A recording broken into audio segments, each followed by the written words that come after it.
Sa Re Ga Ma Pa little champion season 6க்கான ஆடிஷனை start பண்ணிட்டாங்க.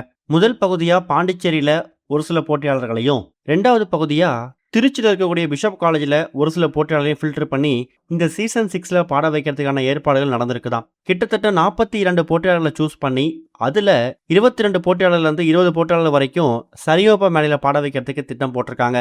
எப்போதுமே ஜூனியர்ஸை விட சீனியர்ஸில் கொஞ்சம் பரபரப்புக்கு பஞ்சமே இருக்காது. ஏன்னா ஜூனியர்ஸில் எல்லாமே குழந்தைங்க, அவங்க சின்ன சின்ன மிஸ்டேக்ஸ் பண்ணால் கூட ஜட்ஜஸ் அதை அக்செப்ட் பண்ணிப்பாங்க.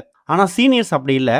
பாடக்கூடிய எல்லாருமே ஓரளவுக்கு மெச்சூர்டாக திறமையானவங்க பாடுறதால போட்டி அப்படிங்கிறது ரொம்ப கடுமையாக இருக்கும். அப்படி தான் போன சீசனில் பவித்ரா, இனியா, சபேசன், சுஷாந்திகா இப்படி சொல்லிக்கிட்டே போகலாம். அதே மாதிரி போட்டியாளர்கள் இந்த சீசனில் வருவாங்களா அப்படிங்கிற எதிர்பார்ப்பை ஏற்படுத்துகிற மாதிரி தான் சீசன் 6ஓட ஆடிஷனை பற்றி பல சுவாரஸ்யமான தகவல்கள் இப்போ கிடைச்சிருக்குது. குறிப்பாக சிங்கர் ஸ்ரீனிவாஸ் அப்புறம் ஆங்கர் அர்ச்சனா மேடம் இவங்க 2 பேரும் தான் 2 விதமான இடங்களில் போயிட்டு அவங்களோட ஆடிஷன்ஸை நடத்தியிருக்காங்க. இதில் பாண்டிச்சேரியில் நடந்த ஆடிஷனில் எஸ்பி சன்னவரால் கலந்துக்க முடியலையாம். திருச்சியில் நடந்த ஆடிஷனில் எஸ்பி சன்னவர்கள் கலந்துக்கிறதாகவும், அப்போ போட்டியாளர்களை சூஸ் பண்ணுற விஷயங்களில் எஸ்பி சரண் அவர்களுக்கும் ஸ்ரீனிவாஸ் அவர்களுக்கும் செல்லமாக ஒரு வாக்குவாதம் வந்திருக்குது.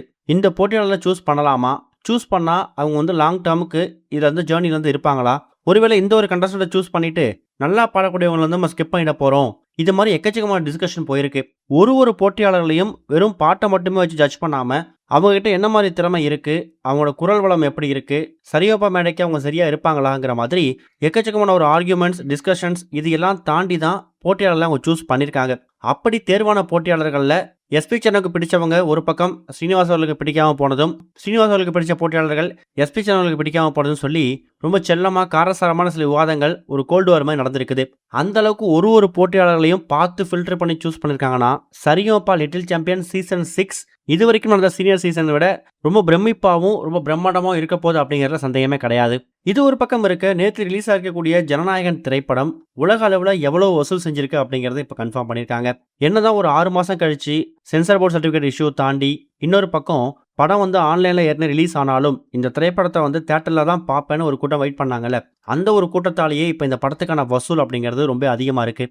ஏற்கனவே இந்த திரைப்படத்துக்கான ப்ரீ புக்கிங்கை நம்ம 38 கோடி ரூபாய் வசூல் செஞ்சிருக்கு அப்படின்னு நம்ம கன்ஃபார்ம் பண்ணியிருந்தோம். ப்ரீ புக்கிங்லேயே அவ்வளோ வசூல் செஞ்சிருக்குன்னா முதல் நாளே எவ்வளோ வசூல் செய்யும், படத்தோட ரிலீஸுக்கு அப்புறமா கண்டிப்பாக 100 கோடி ரூபாய் எட்டும் அப்படின்னு எதிர்பார்த்துட்டு இருந்தோம். அதுக்கேற்ற மாதிரியே 38 கோடி ரூபாய் ப்ரீ புக்கிங்கில் வசூலான திரைப்படம் முதல் நாளில் மட்டுமே எக்ஸ்ட்ரா ஒரு 52 கோடி வசூல் செஞ்சு இப்போ உலக அளவில் 90 கோடி ரூபாய் இந்த படம் வசூல் செஞ்சிருக்குதான். ஸோ கூடிய சீக்கிரம் திரைப்படங்கள வசூல் 100 கோடி ரூபாய் எட்டிடும். இது வரைக்கும் கனெக்டிங் டிவிக்கு சப்ஸ்கிரைப் பண்ணனா மறக்காமல் சப்ஸ்கிரைப் பண்ணிக்கங்க. உடனடி அப்டேட்ஸ் பெறுவதற்கு நோட்டிஃபிகேஷன் பெல்லையும் கிளிக் பண்ணிக்கங்க.